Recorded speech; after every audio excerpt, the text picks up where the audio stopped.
Assalamualaikum warahmatullahi wabarakatuh.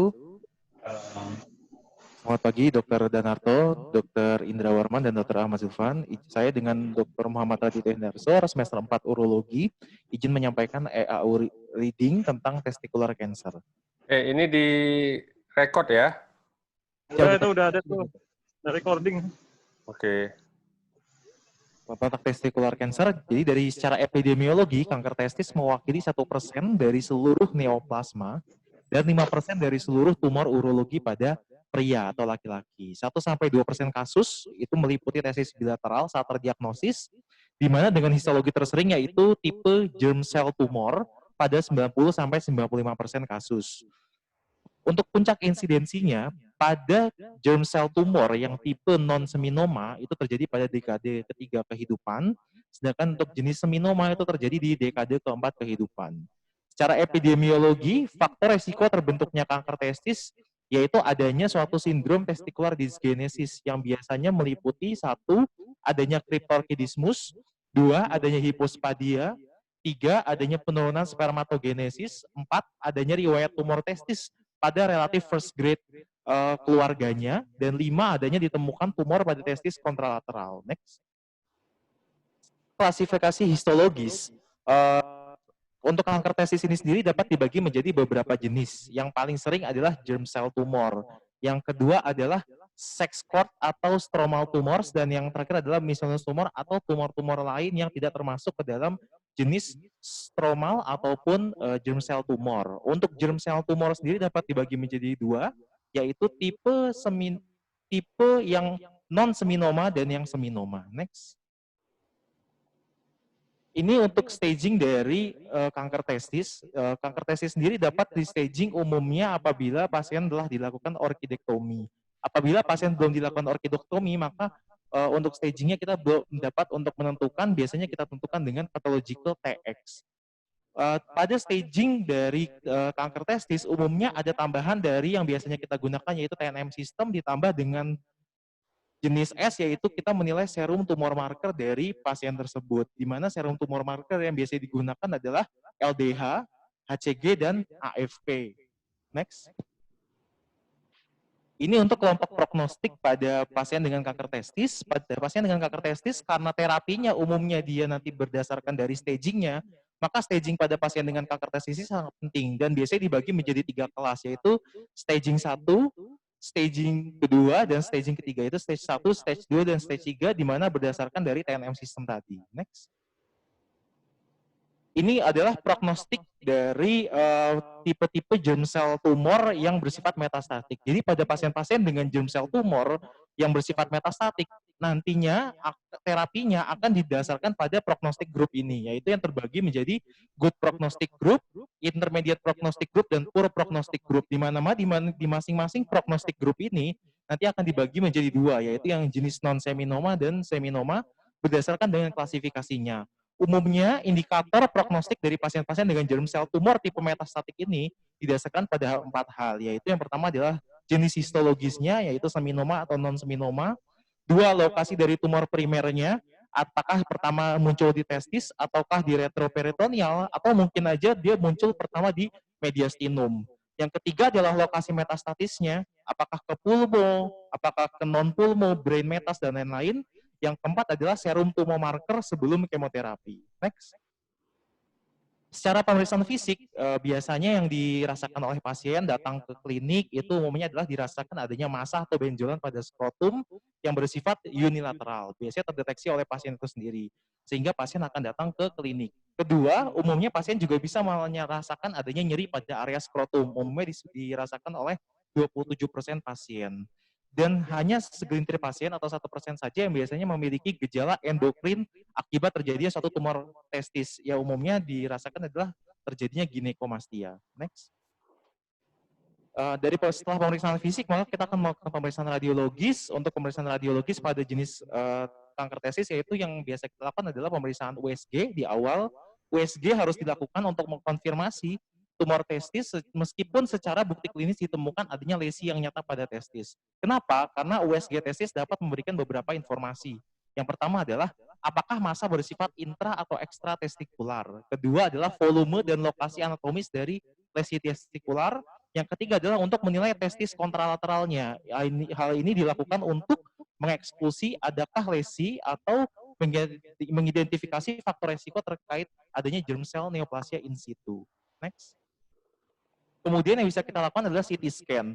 CT scan ini direkomendasikan pada seluruh pasien tumor testis sebelum dilakukan orkidektomi. Namun, umumnya CT scan dapat ditunda hingga adanya konfirmasi malignansi dari pemeriksaan PA, sehingga jarang sekali dilakukan pada seluruh pasien. Yang kemudian adalah MRI. MRI umumnya dilakukan pada pasien-pasien yang apabila kita lakukan USG, namun kita sulit untuk membedakan masanya ini jenis intra atau ekstratestikular, dan umumnya tidak ada indikasi penggunaan MRI secara rutin untuk staging, karena kurang bermanfaat.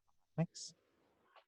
Kemudian yang kita periksa adalah tumor marker serum. Ini penting dilakukan pada pasien-pasien dengan kanker testis, karena tadi termasuk ke dalam sistem staging dari kanker testis. Umumnya yang diperiksa adalah ada 3. Pertama, alpha fetoprotein atau AFP, kemudian beta human chorionic gonadotropin atau beta HCG, yang ketiga adalah laktat dehidrogenase. Umumnya serum tumor marker ini diperiksa sebelum dan setelah orkidektomi.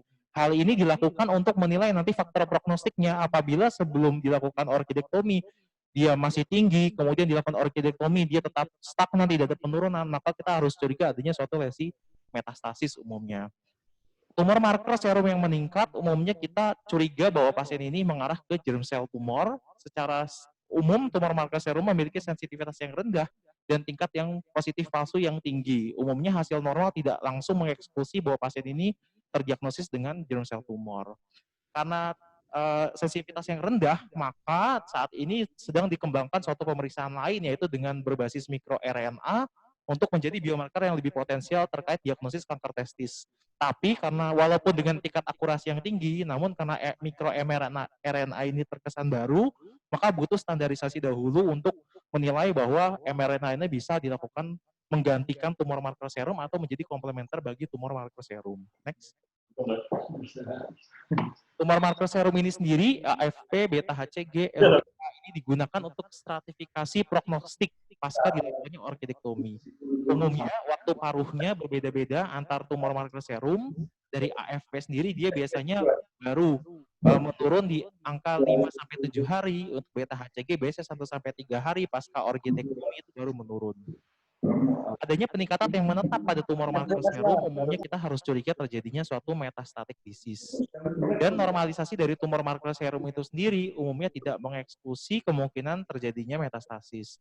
Pada metastatic disease, umumnya tumor marker serum tepat sebelum inisiasi terapi sistemik digunakan untuk stratifikasi prognostik pasien ke depannya.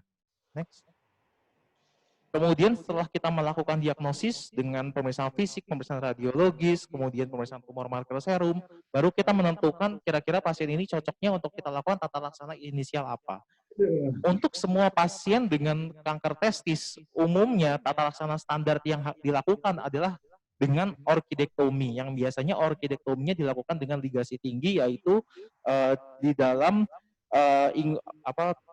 annulus inguinalis yang deep atau yang internal. Nah, ini biasanya dilakukan untuk mencegah terjadinya residu-residu massa pada testis. Bisa juga dilakukan testis sparing surgery, yaitu dapat dipertimbangkan pada pasien-pasien dengan testis yang soliter atau hanya memiliki satu testis. Atau tujuannya itu adalah untuk mempertahankan fertilitas dan fungsi hormon dari pasien tersebut. Namun apabila kita memilih terapi yang berjenis testis sparing surgery ini, maka perlu dilakukannya frozen section saat durante operasi. Kenapa? Karena apabila kita melakukan testis sparing surgery ini, kita harus benar-benar memastikan bahwa margin border dari pasien tersebut benar-benar bebas keganasan. Apabila tidak, maka kedepannya ditakutkan akan terjadi relapse. Kemudian yang terakhir adalah biopsi kontralateral. Apakah perlu dilakukan biopsi kontralateral pada pasien-pasien dengan tumor testis atau kanker testis pada testis ipsilateralnya? Dianjurkan guna mengeksklusi adanya germ cell neoplasia in situ sebenarnya pada testis kontralateral. Namun karena masih bersifat kontroversial, maka di beberapa negara jarang sekali dilakukan. Next. Kemudian gimana cara kita menilai bahwa pasien ini memiliki outcome yang baik atau tidak? Itu tergantung daripada pertama, staging yang baik saat diagnosis. Jadi kita mendiagnosis pasien betul-betul dengan staging yang tepat, sehingga terapi ke belakangnya akan tepat. Kemudian yang kedua adalah terapi inisial yang adekuat. Tentu berbeda apabila kita melakukan orkidektomi di awal dengan testis sparing surgery di awal. Apabila testis sparing surgery di awal dirasa kurang adekuat, maka ke belakangnya pasien mungkin akan memiliki outcome yang lebih buruk daripada pasien yang dilakukan orkidektomi yang lebih luas. Kemudian yang ketiga adalah follow up yang baik. Pasien-pasien dengan tumor testis ini sangat sering sekali terjadi relapse dalam 5 tahun ke belakang, di mana angka relapse pada pasien-pasien dengan tumor testis ini mencapai angka 50%. Sehingga follow up yang baik, follow up yang adekuat, sering itu sangat dianjurkan pada pasien-pasien dengan tumor testis. Yang keempat adalah salvage terapi yang adekuat. Jadi setelah kita lakukan tata laksana inisial, kemudian tata laksana lanjutan kemoterapi, radioterapi, itu setelahnya apabila pasien mengalami relapse, maka terapi salvage itu yang adekuat, itu harus dilakukan untuk mencapai luaran yang lebih baik. Pada kasus yang sudah meluas dan mengancam jiwa, di EAU Guideline disebutkan bahwa kemoterapi harus diberikan secepatnya, terutama pada kasus dengan gambaran klinis yang kuat ke arah kanker testis disertai peningkatan tumor marker serum. Umumnya karena gejala klinis yang kurang baik tersebut, untuk dilakukan pembiusan operasi pun akan sulit, sehingga orkidektomi bisa ditunda menunggu stabilisasi klinis, namun untuk kemoterapi bisa langsung diberikan. Atau ada juga yang menyebutkan bahwa kemoterapi dan orkidektomi bisa dilakukan secara simultan, yaitu dilakukan orkidektomi kemudian langsung kemoterapi, atau kemoterapi begitu kondisi baik langsung dilakukan orkidektomi. Next. Untuk tata laksana lanjutannya, yaitu tata laksana lanjutan pada kanker testis ini dibagi menjadi beberapa tahap. Yang pertama adalah pada germ cell tumor stadium 1, jenis germ cell neoplasia in situ. Jadi pada pasien-pasien dengan germ cell neoplasia in situ dari hasil tadi pasien sudah datang ke dokter, kemudian dilakukan biopsi testis atau dilakukan orkidektomi, kemudian didapatkan hasil germ cell neoplasia in situ. Apabila pasien ini dengan jenis yang solitary testis atau testisnya hanya satu, maka pilihan terapinya itu yang paling sering dilakukan adalah lokal radioterapi. Namun, lokal radioterapi ini sendiri umumnya juga memiliki akibat terhadap fertilitas dari pasien, sehingga ini betul-betul harus diedukasi kepada pasien yang memiliki TST1. Apabila kita lakukan radioterapi ini bisa menyebabkan terjadinya infertilitas maupun insufiensi dari sel Leydig itu sendiri. Kemudian kemoterapi umumnya kurang efektif pada pasien-pasien dengan germ cell neoplasia in situ. Kemudian pada pasien-pasien yang dengan non-solitary testis atau yang testisnya ada 2 normal dan testis kontralateralnya sehat, umumnya yang direkomendasikan pada EAU ini adalah dilakukannya orkidektomi pada testis yang sakit atau testis yang memiliki keganasan. Atau bisa juga dilakukan observasi ketat pada pasien-pasien dengan low risk. Resiko berkembangnya germ cell neoplasia in situ menjadi kanker testis dalam 5 tahun itu umumnya sebesar 50%. Next. Kemudian setelah dari germ cell neoplasia in situ stadium 0, kemudian kita masuk ke dalam seminoma stadium 1. Di mana pada germ cell tumor stadium 1 yang jenis seminoma sebanyak 15% dengan seminoma stadium 1 umumnya sudah mengalami metastasis subklinis yang biasanya terjadi di daerah retroperitoneum. Kemudian apabila pasien datang, sudah dilakukan orkidektomi, didapatkan hasil PA-nya yaitu seminoma yang masih stage 1, lalu pilihan tata laksananya ada apa? Yang pertama adalah surveillance, yaitu kita melakukan monitor ketat pada pasien tersebut. Namun pada surveillance sendiri memiliki beberapa karakteristik. Yang pertama adalah angka relapse free rate dalam 5 tahun sebesar 82,3%, sehingga 80% pasien yang dilakukan surveillance terapi umumnya datang dalam 5 tahun itu akan terjadi relapse. Sebagian besar relapse terjadi di limfonedi retroperitoneal dalam 2 tahun pertama. Tingkat rekurensi yang rendah ditemukan pada pasien-pasien dengan karakteristik low risk tumor, yaitu ukuran kurang dari 4 cm dan tidak ada invasi ke stroma retetestis. Oleh karena itu pada pasien-pasien dengan low risk tumor, yaitu tumor yang dia ukurannya kurang dari 4 cm, tidak ada invasi ke stroma retetestis saat dilakukan orkidektomi, maka umumnya cocok untuk dilakukan pilihan tata laksana yang jenis surveillance ini. Tadi jadi follow up itu penting pada pasien-pasien dengan kanker testis yang umumnya bersifat intensif dan harus dilakukan imaging berkala, baik itu ronsen toraks, CT scan maupun pada beberapa keadaan dan beberapa indikasi mungkin perlu dilakukan bone scan. Next. Kemudian selain surveillance terapi bisa juga kita lakukan dengan kemoterapi adjuvan atau kemoterapi pasca dilakukannya orkidektomi.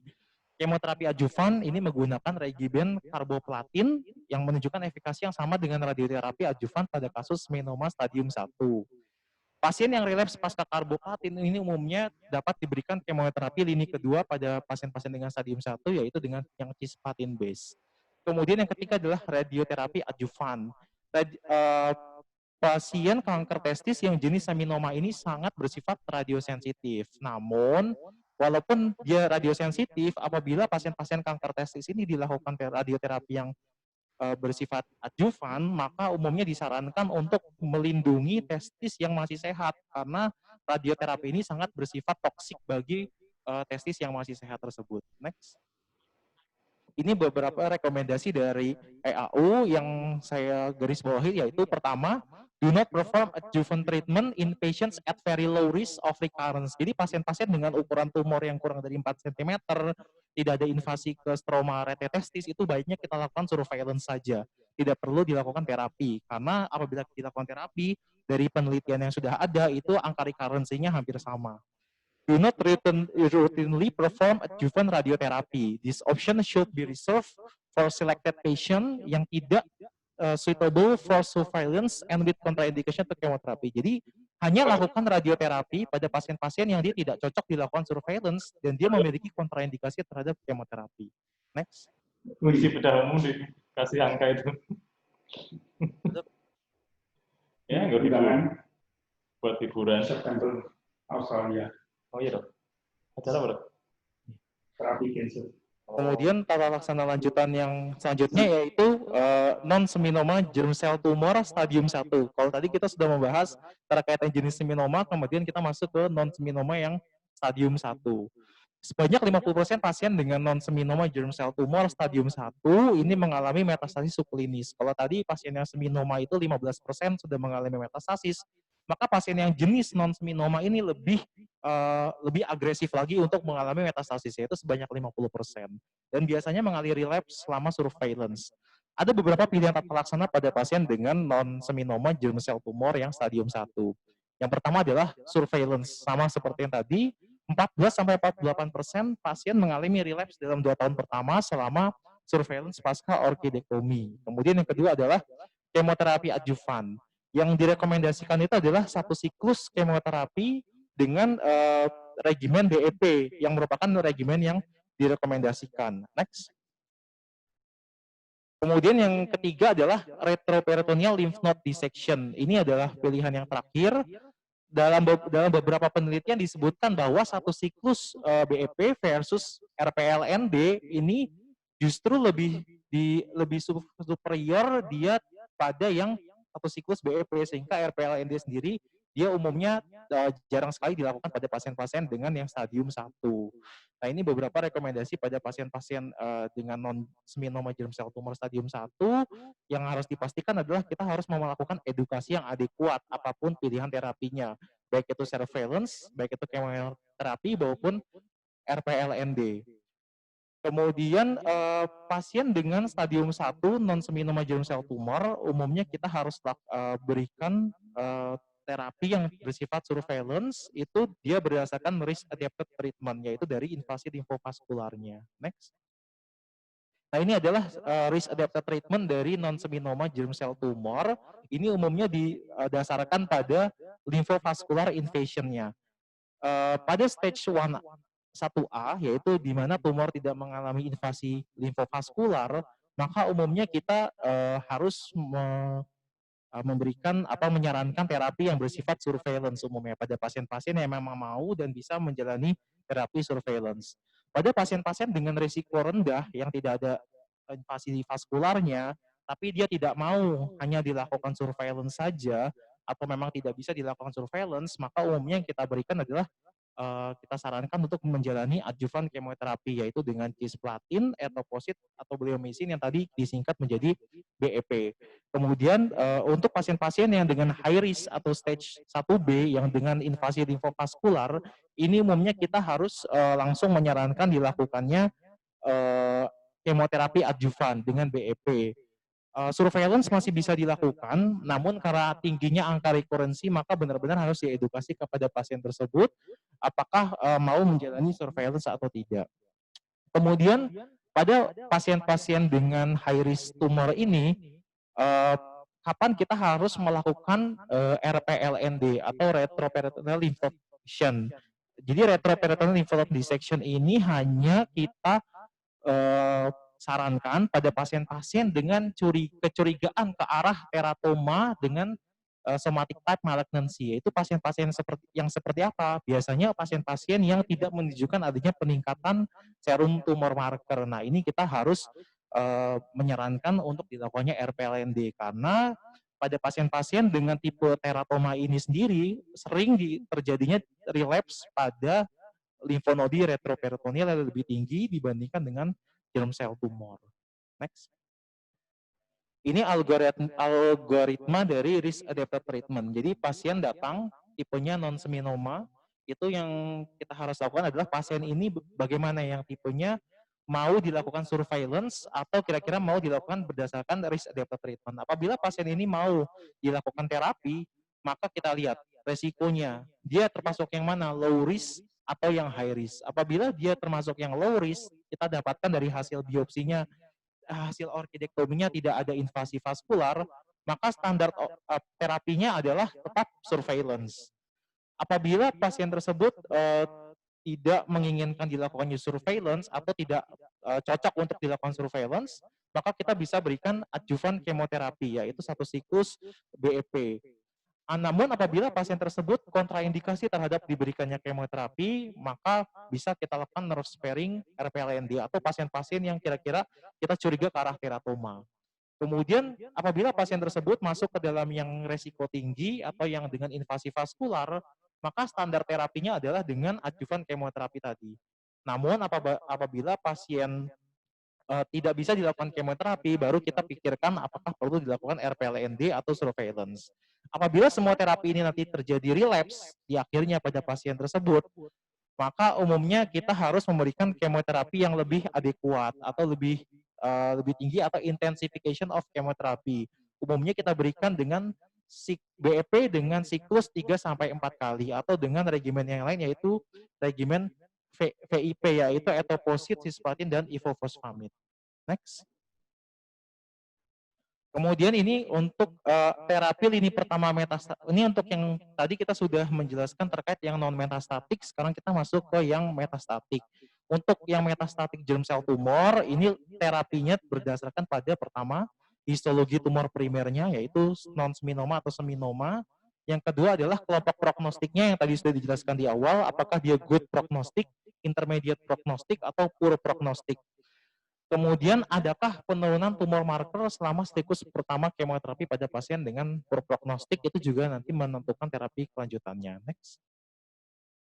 Ini jadi sebelum kita masuk ke metastatik di EAO ini menjelaskan pertama tentang germ cell tumor yang tipenya 1S. Jadi stadium 1 dia stadium 1 tapi dia memiliki peningkatan tumor marker serum. Nah, ini apa yang harus dilakukan jika kita menemukan pasien-pasien yang tumor markernya itu tidak kembali ke level normal pasca orkidektomi.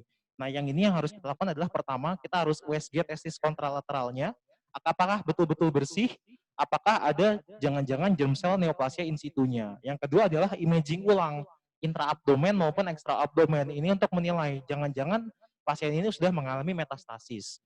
Apabila benar-benar terbukti tidak didapatkan metastasis saat kita melakukan imaging ulang, maka pasien ini betul-betul clinical stage 1S. Dan biasanya clinical stage 1S ini terjadi pada pasien-pasien dengan yang tipe non-seminoma. Apabila kita menemukan pasien-pasien dengan tipe non-seminoma, dengan peningkatan tumor marker serum, maka kita tata laksana yang harus kita lakukan adalah sebagaimana pasien kita tata laksana sebagaimana pasien ini jenis yang metastatik dengan stage 2A atau 2B. Next. Ini adalah tata laksana untuk yang jenis seminoma stadium 2A atau 2B.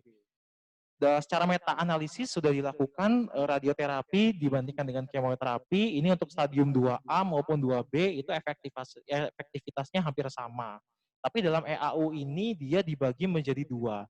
Apabila pasien datang dengan stadium 2A, maka yang pilihan pertamanya yang biasa dilakukan adalah radioterapi dulu. Atau apabila pasien tersebut tidak dapat dilakukan radioterapi, maka kita baru canangkan untuk dilakukan kemoterapi. Sebaliknya, apabila pasien datang dengan stadium 2B, maka pilihan pertamanya biasanya kita sarankan untuk dilakukan kemoterapi terlebih dahulu. Apabila tidak bisa, baru kita lakukan radioterapi. Nanti ini akan di-follow up untuk melihat apakah pasien tersebut mengalami relapse atau tidak, apakah masih ada residual tumor atau tidak pada pasien tersebut. Next. Kemudian untuk yang jenis non-seminoma stadium 2A, B, ini umumnya kita lihat nanti. Pertama adalah apakah pasien ini mengalami peningkatan marker atau tidak dari tumor marker serumnya. Apabila dia dengan stadium 2 yang dengan peningkatan marker, maka kita harus curiga pasien ini yang jenisnya germ cell tumor. Karena kita curiga dia yang jenis germ cell tumor, maka terapinya yaitu kemoterapi dengan BEP siklus 3 kali. Nah, apabila setelah BEP siklus 3 kali pasien dirasakan masih ada marker yang meningkat, ada peningkatan klinis yang memburuk, dari hasil ronsen didapatkan adanya residual tumor, maka kita harus pikirkan untuk dilakukan reseksi pada pasien tersebut. Kemudian apabila pasien datang dengan stadium 2A tapi markernya negatif atau tidak ada peningkatan, maka kita harus curiga lagi. Jangan-jangan pasien ini adalah yang tipe teratoma. Karena pasien ini kita curiga adalah yang tipe teratoma, karena tadi saya sebutkan bahwa pasien-pasien dengan teratoma tumor ini memiliki resiko yang lebih tinggi untuk mengalami peningkatan resiko terjadinya metastasis ke limfonodi di retroperitoneal. Makanya kita harus melakukan RPLND dulu. Nah, ketika nanti kita lakukan RPLND, baru kita lihat kira-kira pasien ini jenis yang mana. Apabila jenis teratoma, maka kita tata laksana sesuai dengan teratoma. Apabila tidak, maka kita follow up adakah invasi vaskular atau tidak pada pasien tersebut. Kemudian bisa juga selain kita lakukan langsung RPLND, bisa juga kita lakukan follow up saja selama 6 minggu. Apabila kita follow up selama 6 minggu, lalu dia terjadi ada peningkatan marker, maka kecurigaan ke arah teratoma jadi hilang. Oh, berarti ini bukan teratoma, maka kita bisa lakukan kemoterapi saja. Tapi apabila kita follow up 6 minggu, ada perburukan penyakit, markernya nggak ada peningkatan, maka tadi kita curiga dia ke arah teratoma, maka lakukanlah RPLND. Apabila pasien datang tidak ada perubahan, jadi tidak ada perburukan, tapi tumor markernya masih negatif, berarti kita curiga dia teratoma, lakukanlah RPLND. Apabila pasien ternyata datang malah membaik, regresi, tidak ada perburukan, klinis cenderung membaik, ya udah follow up aja pasien tersebut tanpa ada tata laksana lanjutan. Initial surveillance dapat dilakukan pada pasien-pasien dengan tumor yang jenisnya bukan nodular, dengan ukuran kurang dari 2 cm, dan tumor markernya normal. Next. Kemudian untuk stadium yang lebih lanjut, yaitu stadium 2C dan stadium 3. Ini dibagi tata laksananya berdasarkan dari prognostik group tadi, yaitu pada pasien-pasien dengan seminoma, ini kita bagi dua, yaitu yang good prognosis dan intermediate prognostik. Pada prognostik group tadi memang untuk seminoma tidak ada yang termasuk ke dalam poor prognostik. Jadi seminoma itu hanya dibagi dua, yaitu good prognosis atau intermediate prognosis. Untuk good prognosis ini biasanya dilakukan kemoterapi, dilakukannya BEP 3 siklus, atau bisa juga hanya dilakukan EP saja 4 siklus tanpa adanya bleomisin. Ini dilakukan apabila pasien ada kontraindikasi terhadap bleomisin atau memiliki gangguan di pulmonalnya biasanya. Kemudian yang kedua adalah intermediate prognostik. Nah, ini dilakukan biasanya 4 kali siklus BEP, atau bisa juga dengan regimen lain, yaitu dengan regimen VIP atau etoposide, cisplatin, dan ifosfamid. Ini juga dilakukan apabila ada kontraindikasi terhadap bleomisin. Kemudian pada pasien dengan germ cell tumor non-seminoma, ini apabila dia termasuk yang good prognosis, maka bisa dilakukan BEP 3 siklus atau EP 4 siklus bila ada kontraindikasi terhadap bleomisin. Ini hampir sama dengan yang seminoma di atas. Kemudian untuk intermediate prognosis pun juga hampir sama. Apabila pasien ternyata memiliki prognostik, maka pilihannya hampir sama dengan yang BEP. Atau bisa juga dilakukan dengan regimen PEI dengan ifosfamid, tapi dia umumnya memiliki resiko mielotoksik, sehingga apabila pasien menjalani yang ifosfamid, dia dapat mengalami bone marrow suppression, bisa menyebabkan resiko infeksi pada pasien tersebut, sehingga jarang digunakan. Next.